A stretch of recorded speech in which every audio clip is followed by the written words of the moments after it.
Our technologies permit us to manipulate time and space.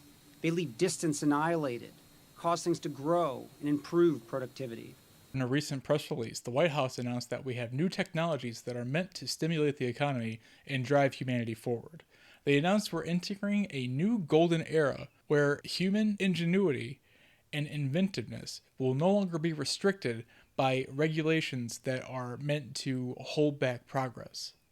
It is the duty of government to enable scientists to create new theories and empower engineers to put them into practice. The reason this has been done is for multiple reasons, but the ultimate answer is to release this technology and knowledge to the public so that we can begin to build our own products and services based on the hidden knowledge that the government has developed over the last 85 years, basically since the end of World War II.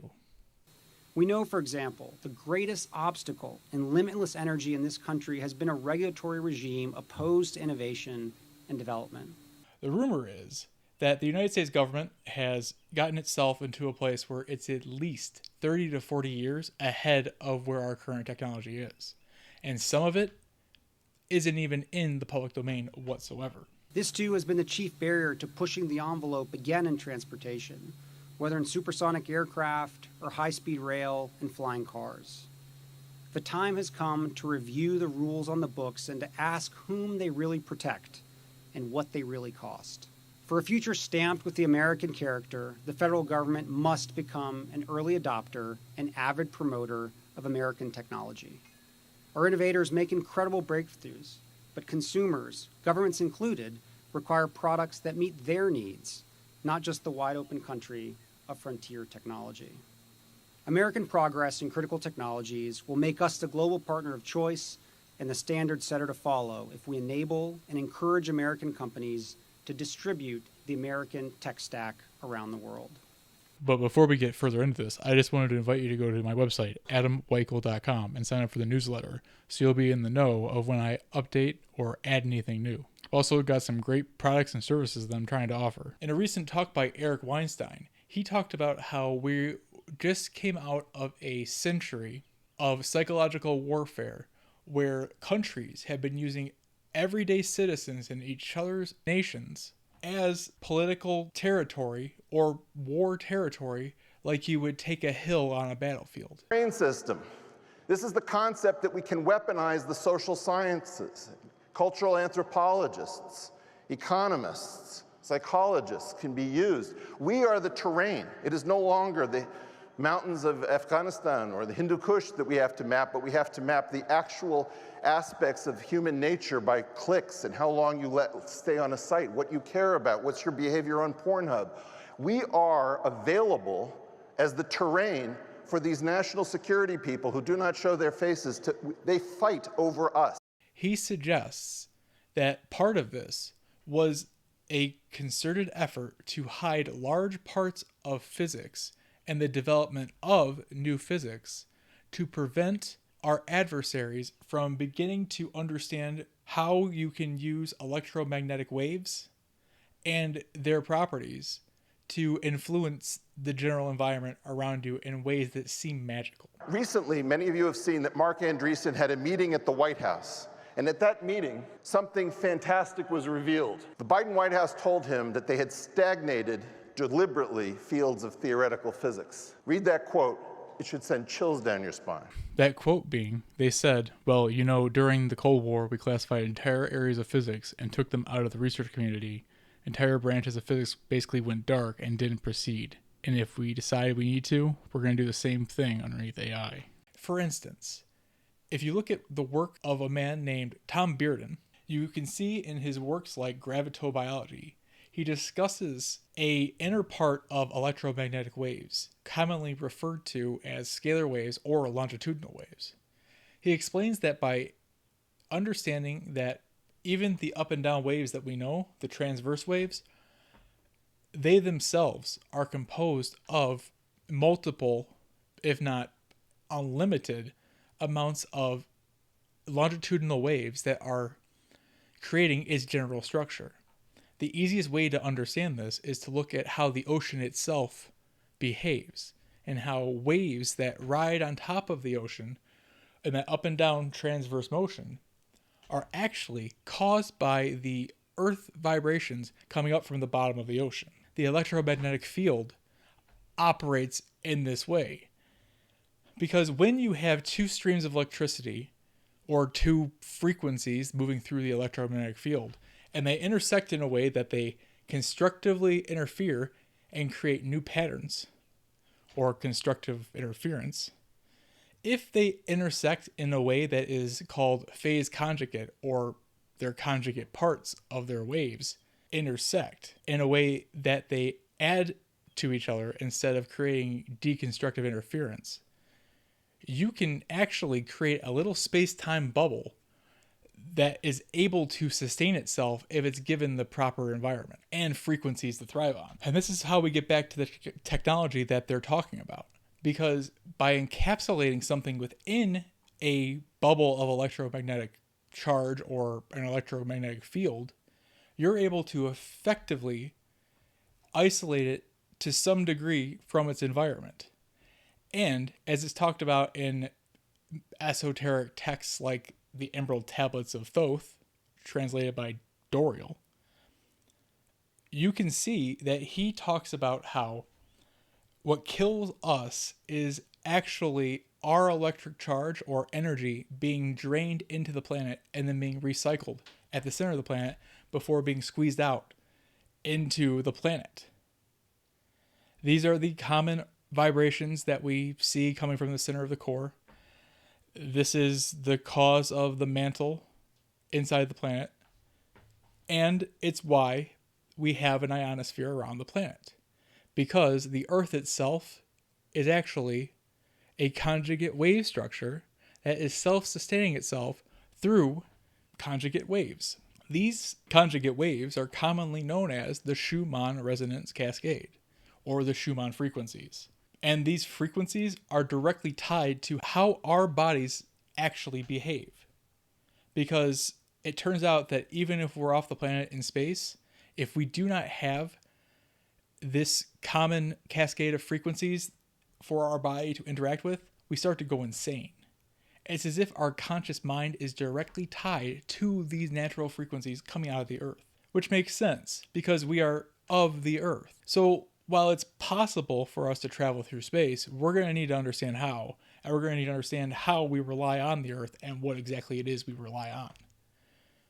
But to continue, this technology, by being able to encapsulate anything within an electromagnetic bubble or a plasma bubble composed of a plasma double layer on the outside.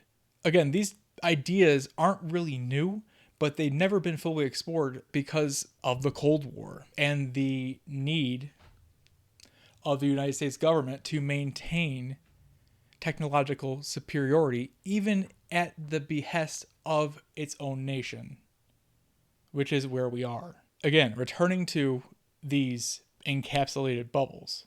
Through the work of people like Dan Winter, he's been able to show that by using a device called Therify, you're able to accelerate healing, help seeds grow and germinate faster, purify water by making it something akin to holy water, and actually provide meditative experiences that are extremely unique and maybe reminiscent of what people used to experience when they were in the pyramids back in the day when they functioned properly. The reason Therify works is because it's two high voltage plasma tubes that are at 180 degrees towards each other. And when one shoots a wave this way, the other one shoots it this way. And the idea is that they arrive in the center, spiral around each other, and then implode, creating a shock wave of helpful energy that percolates in the environment for our bodies to naturally suck up. The idea is that our body cells actually absorb and discharge energy themselves, much like we breathe air in and out. So by allowing an excess of capacitance within a local area, we're allowing life to utilize it and thrive. This concept is the beginning of how we're going to be able to create technologies that allow our bodies to heal much faster, age slower, recharge, negate a lot of the effects of gravity, which is really just electric charge being deposited in the planet over the time that we're alive outside of our mother's womb. And it's going to allow us to do things like isolate gravity from, let's say, a UFO or a craft that flies using electrogravitic propulsion. And that's not all this technology allows us to do. You may have heard about the rumor that there is a plane that was teleported. While this may or may not be true, the technology and the concept behind this is exactly the same as everything we've been talking about.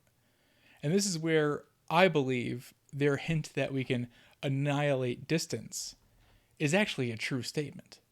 Because by wrapping something within a sphere of plasma or plasma double layer or an electromagnetic bubble, you're able to utilize something called four-wave mixing, which is a process commonly used in electroengineering to retrieve data about a system remotely. Basically, if you have 2 or 3 waves that are intersecting coherently in a conjugate manner, if you shoot another beam or frequency at this collection of frequencies, you get back the data that you probed. If you were to collapse an encapsulated object and then shoot this frequency at it at the same time, you would effectively be able to create a triangle or a pyramid of force that follows that beam as it returns. And you could effectively ride that return pulse as a way to teleport. To the observer, this would look like teleportation and instant movement. But in actuality, you're just shrinking something down into the quantum realm or the scalar field or longitudinal EMF. All of this is to say the same thing, which is by uniformly compressing something, you're able to move it extremely far distances as well as control where it is and how it's being impacted by the environment. So when this alleged plane teleportation happened, these 3 orbs were cycling around it, wrapping this whole plane in an electromagnetic field until whatever was directing this realized it was good to go, compressed everything at once, and then shot it right to wherever it was headed. This same concept is exactly how quantum entanglement works. And by understanding this, we're going to be able to untangle all of this mess that's been created by calling everything quantum, which is really just a way to explain individual parts of the longitudinal or scalar field. And quantum mechanics is really just the mathematics and science behind trying to understand how different particles or energetic patterns or standing waves arise from the greater quantum field or longitudinal interferometry. Because the real secret here is that when energy constructively interferes and collapses at its center, closer to what we call Planck scale, the smallest known measurement to man, what happens is, since there's nowhere else for this motion and energy to go, is it collapses, implodes, and then propagates evenly in a 360 degree or 1080 degree pattern around everything. Just like how a light bulb glows in the dark, or the sun creates light all around it. This is the same way energy implodes and distributes into the environment. And there's more to this, because by understanding this, if you were to do this at discrete pulses and intervals at different frequencies, you could essentially create stacks of waves within an encapsulated environment and then essentially build something layer by layer, frequency by frequency.